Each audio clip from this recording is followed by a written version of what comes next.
كتابه الكريم. أعوذ بالله من الشيطان الرجيم. بسم الله الرحمن الرحيم. قال يا آدم أنبئهم بأسمائهم فلما أنبأهم بأسمائهم قال ألم أقل لكم إني أعلم غيب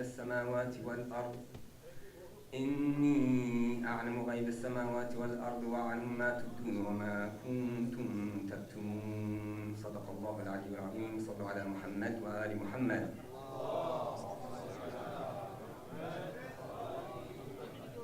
First of all, thank you for the opportunity to be here with you tonight and for the next few nights, inshallah, in commemorating the events of Karbala. The events of Karbala are very important.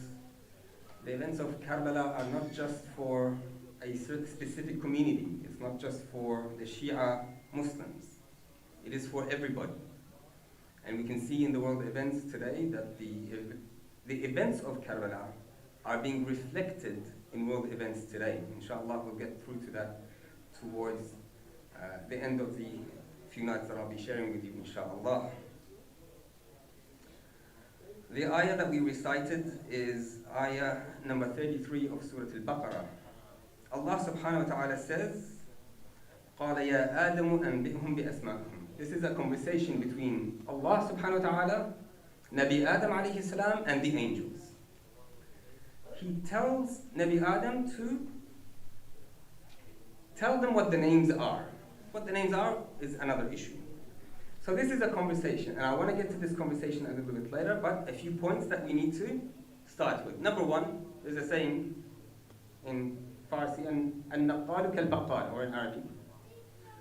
They say that the one that gives the narration is like the grocer. The grocer, what does he do? He brings, for example, groceries, lettuce, tomatoes, cucumbers, whatever it may be, from elsewhere, and he brings it to the shop and he sells it off. He has nothing to do with what you're going to do with the tomatoes or the cucumber. Likewise, I want to make it clear. I, very much like yourselves, I'm a person who is learning. Just because I'm sitting here doesn't mean that I am more learned than any of you. It doesn't mean that I act on everything that I say. It doesn't mean that I am on a high status up there and, you know, when you come and talk to me or when you want to ask a question or something like that, you need to be nervous or scared. No. If you have questions, come to me and ask. If I know the answer, I'll answer. If I don't know the answer, I'll come back to you with the answer. The important thing here is to use the knowledge that we have learned and apply it to our everyday lives. We have to be able to apply it. So that's the first point. The second point that we need to clarify is what we're going to be talking about tonight. Three things that we need to be talking about tonight. Number one, the importance of worldview. Number two, the importance of usul al-din. And number three, I'll be talking about one of those usul, al-tawheed, and one of the issues of tawheed, al-ilm. So let's start off with the first point, the worldview. Brothers and sisters, everything that we do revolves around the worldview that we have. If we have a materialistic worldview, then our actions will reflect that. What does that mean? That means if I have a materialistic worldview, what I say, what I do, in business, for example, in my transactions, for example, in marriage, in life, in school, it will be materialistic. It's not gonna matter to me anything in the akhirah and the hereafter. That's not important to me. If my worldview, however, is a divine worldview, which is what it should be, then the akhirah will have a significant impact on what I do. These two different worldviews, the major ones, right? The divine one and everything else. So the divine one is the one that we have, for example, the Adyan, Christianity, Judaism, and Islam. They have something other than materialism. And we have to be able to determine how important is that in our lives. If we can determine the importance, then we can act accordingly. If we can't determine that importance, then we may sway between this and that. And this is where the danger is. This is where the issue of hypocrisy falls into place. صلوا على محمد وآل محمد.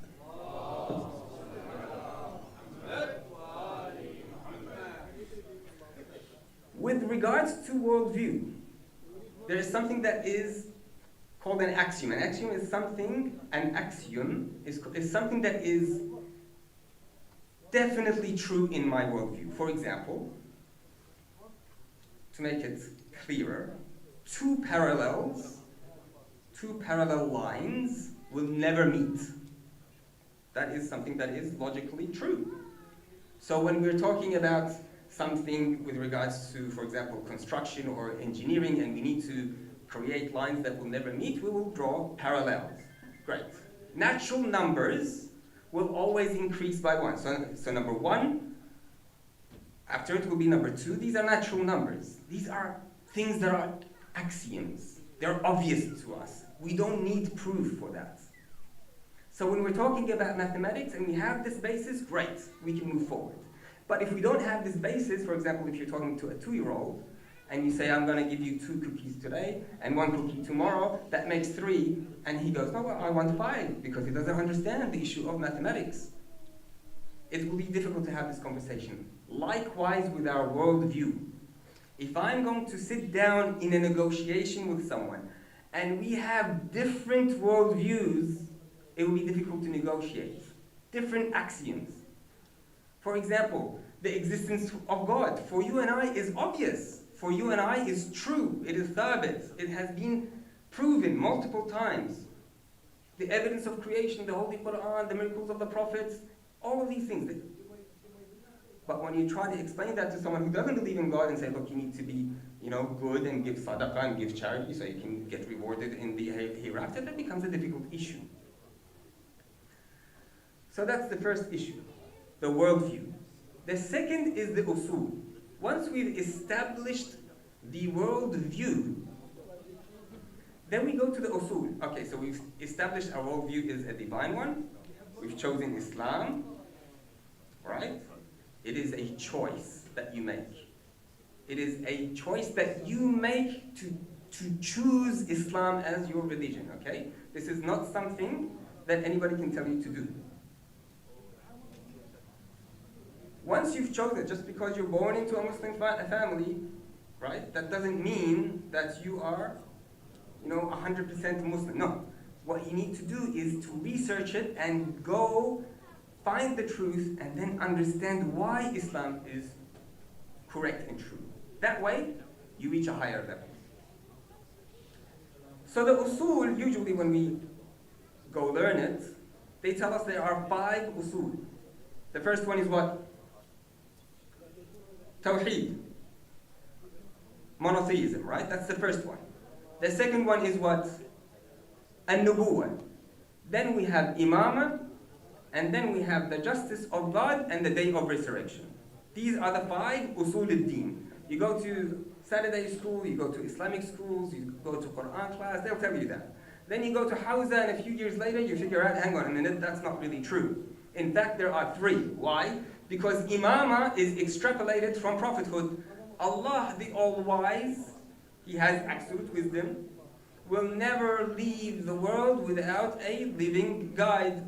And we know that the Prophet Muhammad, Allahumma salli ala Muhammad, is the final messenger. So what are we going to do now? Well, we have to have an imam. He has to be divinely guided, infallible. And this silsila, this succession of events, intellectually leads us to understand there has to be a living imam who is infallible today to guide the world, because Allah subhanahu wa ta'ala is all wise. He's absolutely wise. Once we've established that, we can move on to the next step. But imama is an extrapolation of prophethood. So we're now left with 4. Tawheed, prophethood. We said imama is part of prophethood.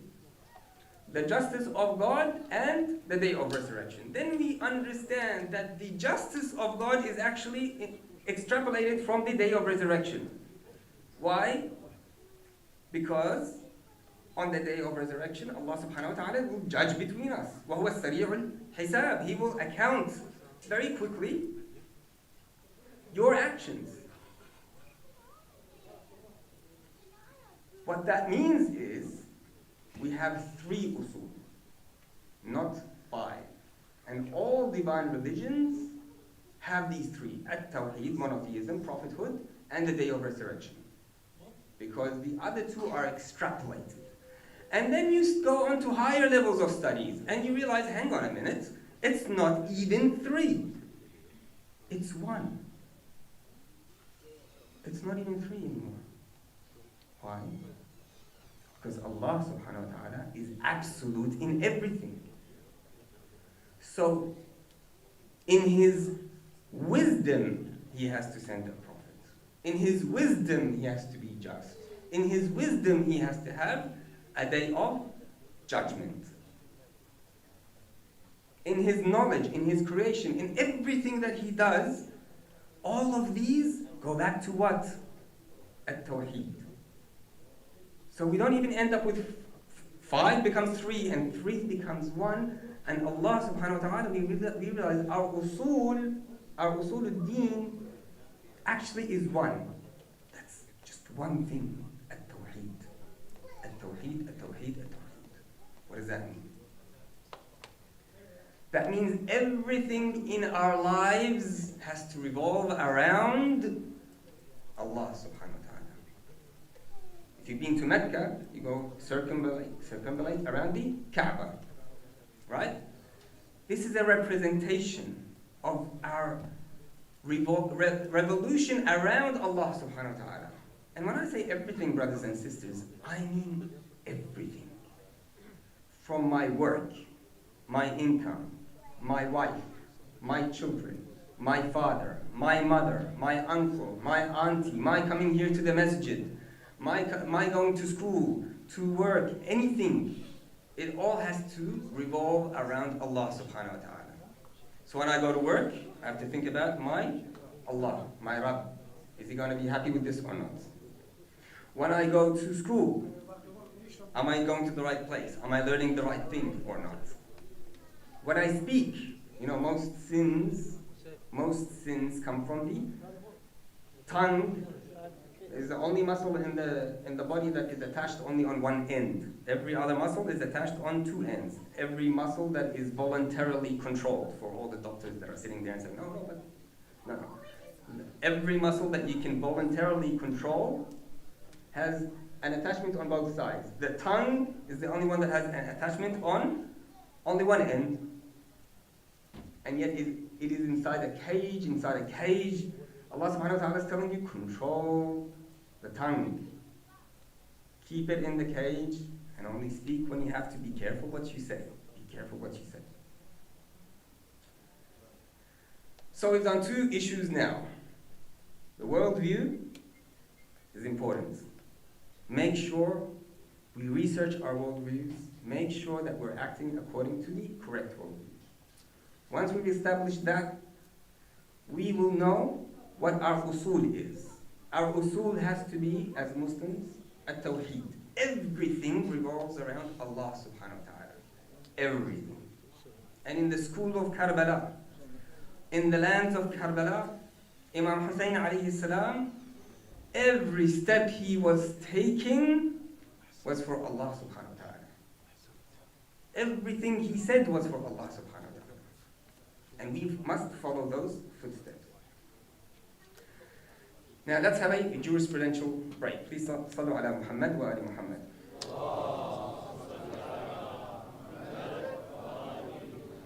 As a point of introduction, jurisprudential breaks I like to have in the middle of the talk. What are they? It's just to break up the talk, and we can talk about a fiqh issue, jurisprudential issue. So if you have jurisprudential questions, you can write them down, bring them up to me, or as I leave, you can give it to me, and inshallah I'll answer them the next day. But today's question is, if you remember I mentioned that nobody can tell you what your usul is. What does that mean? Can I not read a book about usul and understand? Sure, you can read a book to try to understand it, to try to learn their point of view. but nobody can teach you usul and say that this is what you have to believe in. It's different to fiqh. In fiqh, for example, I'll tell you, look, you have to pray your dhuhr, 4 rakat. Your subh, you have to do it. And you have to do it like this, by the way. Before it, you have to do wudu. You have to do wudu like this. But in the usul, you have to realize the truth yourself. You have to understand it yourself. Now, where can I find, the question is this that I want to discuss. Where can I find the fatwa? So, usul, you have to figure out yourself. The fiqh part, you have to go to a marja, right? When you're sick, you go to a doctor. When you need to build a building, you go to an engineer.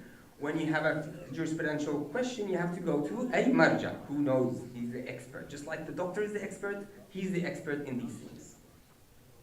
So you've chosen your marja and you need to go. How do you know that this marja has the answer the correct answer that I need, right? Where do I find that answer? There are 4 ways. There are 4 ways to find the answer. And it's not on WhatsApp, it's not on Facebook, it's not on ChatGPT, it's not on Google. None of those are acceptable, right? When we get a message on WhatsApp and says, say Sayyid Sistani Hafidhahullah, or another marja says that this is the fatwa that he has given, that is not acceptable evidence that this is what the marja has said. Okay? First, you have to hear from the marja himself. That's one option. You've heard it from him.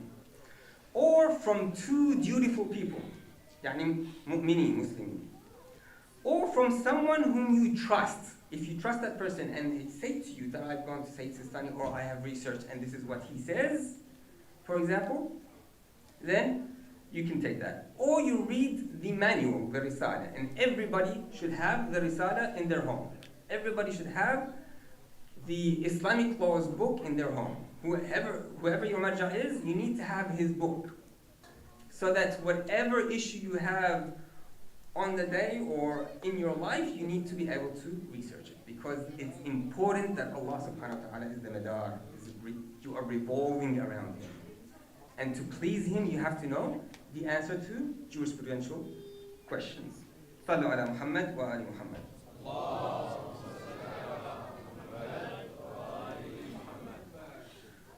Now let's go back to the ayah. We've spoken about the worldview. We've spoken about the usul. And now I'm going to speak about one of the absoluteness of Allah. When we're talking about usul and tawheed, everything goes to tawheed, right? One of those things is his ilm. Allah knows everything. And this is something that we really need to try to get a grasp on, which is very hard, it's very difficult, because it's very hard to understand how Allah subhanahu wa ta'ala can have knowledge of everything. And then questions like, what about, predestination and free will, and all of those things come up. But I want to go through this ayah. On page 5 of the Holy Quran, it says at the very last line, if you have the Quran on application, you can pull it out. On page 5, the very last line, the very last few words, he says, وَهُوَ بِكُلِّ شَيْءٍ عَلِيمٍ, and he knows everything. On page 6, he explains this in full. How does he explain it? He says, وَإِذْ قَالَ رَبُّكَ لِلْمَلَائِكَةِ إِنِّي جَاعِلٌ فِي الْأَرْضِ خَلِيفَةً. Allah subhanahu wa ta'ala says to the angels, I'm going to put a khalifa, a representative on earth. Okay? He says, I'm going to put a representative on earth. I'll say the story fairly quickly. We're running out of time. The angels say, but we're praising you. Why would you put a human being who's going to cause bloodshed and cause fisq and fasad and sin and transgress and all those things? Why would you do that? We're here praising you 24/7 at your service. Because angels are intellect. They're only absolute intellect. There's no shahwat, there's no desire, there's no anger in them. They're pure intellect. What does that mean? It means that when Allah subhanahu wa ta'ala orders them to do so, they know that Allah subhanahu wa ta'ala is Allah, and they acknowledge that, and they will act on it. There's no questions asked. This is how we should be. So they asked him, why would you do that? He says to them, I know what you don't know. إِنِّي أَعْلَمُ مَا لَا تَعْلَمُونَ. He teaches the names, which is another, what these names are, a different subject. We don't need to go through that. But it says, Al-Asma'u kullaha. So all the names he is taught to Adam. And then he asks the angels, and he says, tell me what those names are. They say, we don't know. We don't know what you know. لا علم لنا إلا ما علمتنا. We only know what you taught us. So he says to Nabi Adam alayhi salam, tell them. That was the ayah that I recited at the beginning. Ya Adamu anbi'hum bi asma'ihim. Tell them what their names are. So he does. He says, didn't I tell you that I know what you don't know? And that I know what you hide and what you show? He knows everything in absolute terms. Everything. He knows what is, like when Allah subhanahu wa ta'ala says, I am closer to you than your jugular veins. That means He knows what you're thinking, what you're wishing. He knows what you're going to do before you do it.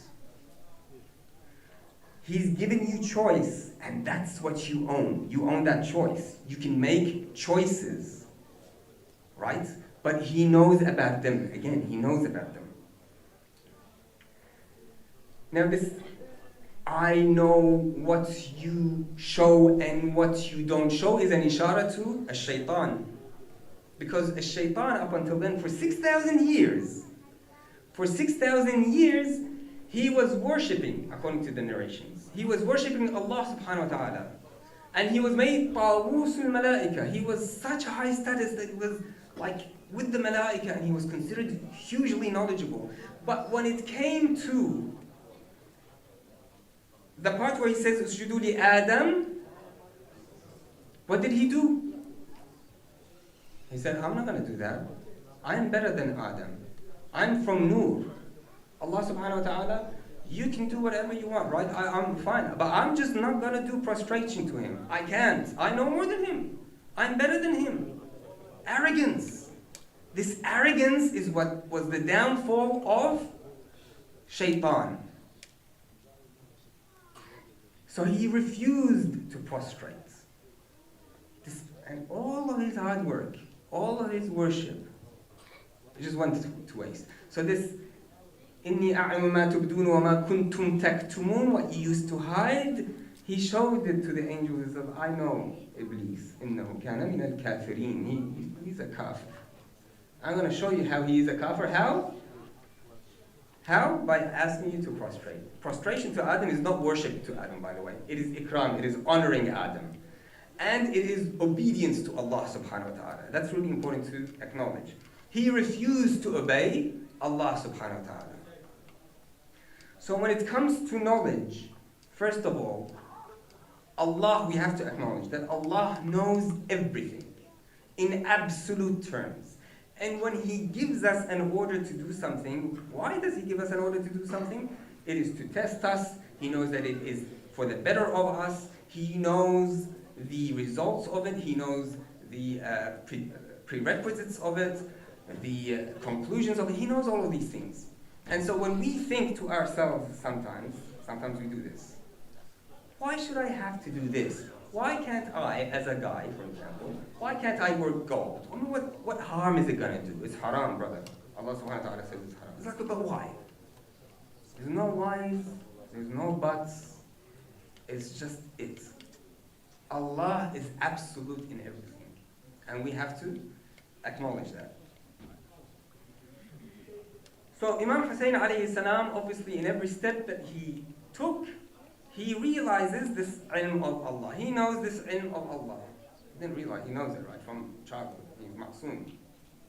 But this is how we have to be. We have to take every step knowing that Allah subhanahu wa ta'ala is the all-knowledgeable. In the school of Karbala, why did Imam Hussein alayhi salam go to Karbala? He knew he was going to be martyred. But why did he go? 4 reasons. Number 1, he went so that for the desire of Islam, so that he can propagate the teachings of Islam. Because we know that if Imam Hussein alayhi salam didn't go to Karbala, didn't sacrifice his life for Islam, we know that Islam would have been lost in the way that we know it today. It would have been another kind of Islam, which is not the true kind of Islam that we have today. Number 2, he wanted to reform society.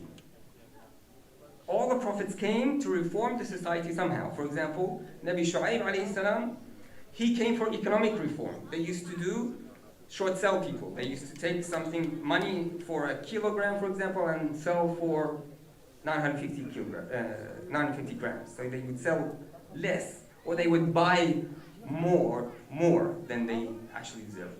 They would get more for less money. So he came, Nabi Shu'aib, to reform society from the economic issues that were happening.